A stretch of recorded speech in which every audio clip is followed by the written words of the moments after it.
السلام علیکم درنو دوستانو، د ویډیو کې تاسو ته داسې معلومات درکوم چې ښځه کوم کارونه د خپل خاوند نه پټ ساتي. دا معلومات تاسو په دې ویډیو کې کتلی شئ. موږ سره د ویډیو تر اخره پاتې شئ. قدرمنو، 15 کارونه چې هره ښځه د خپل خاوند نه پټ ساتي خو خاوند ته معلومات نه کیږي. دغه 15 کارونه کم دي؟ په دې کې لومړی کار دا دی چې هره ښځه خپل خاوند سره مینه کوي، خو هغه په خوله باندې هیڅکله هم خپل خاوند ته نشي ویلی، ځکه چې پښتني ښځې دا هم یو حیا ګڼي چې خپل خاوند ته په مخامخ نشي ویلی چې زه تا سره مینه کوم یا ته په ما باندې ګرانې. او دویم دا چې اکثره وخت چې د ښځې کوروالي ته زړه کیږي، هغه خپل خاوند ته دا خبره هیڅکله هم نشي کولی. که د هغې په زړه کې هر څومره خواهش وي خو هغه خپل خاوند ته نشي ویلی او دغه خبرې هم د خپل خاوند نه پټې ساتي. دریم دا چې که تاسو لیدلي وي، اکثره وخت ښځې چې کله په بازار کې سامان واخلي نو هغوی هیڅ چاته هم اصلي قیمت نه ښایي. که هغه د خپل کور خلک ولې نه وي، کله هم چې ښځو سره مخامخ شي هغوی ترې پوښتنه وکړي چې د دې سیس قیمت څه دی یا د دې کپړو قیمت څه دی چې تا اخیستي دي.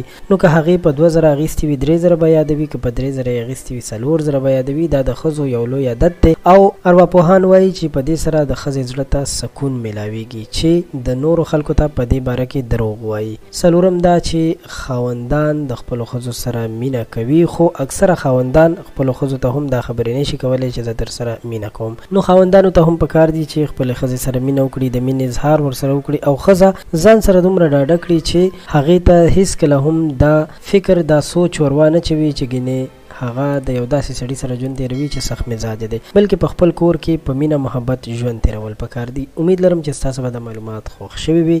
ضرور در سره زموږ چینل سبسکرایب کړئ. تر بیا مو په لوی الله سپارم.